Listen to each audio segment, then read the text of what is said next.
Hello everyone, in this video I'm going to show you how to turn off captures in Roblox. This works for most Roblox games and the steps are very simple. So first log into your Roblox account, and once you are signed in, select any game you want to play. For example, you can choose a game like Grow a Garden or any other experience. So if Roblox isn't installed, you download it first and then open it and sign in. So if Roblox isn't installed yet, download it first, then open it and sign it. Now click the play button, wait for the game to fully load. Once you are inside the game, we can turn off captures. While in the game, press the escape key on your keyboard. This will open the in-game menu. From here, go to settings, look for the captures option. If it's turned on, simply switch it off. Once turned off, Roblox will stop recording captures.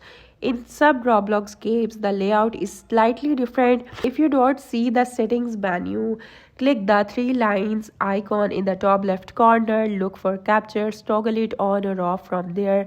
And some games also show a gear icon. Just click it and find the captures option inside. The exact menu may vary depending on the game you are playing, but the process is always similar. Open the menu, go to settings, find captures and turn it off. That's it for today's video. I hope you liked the video. Thank you for watching.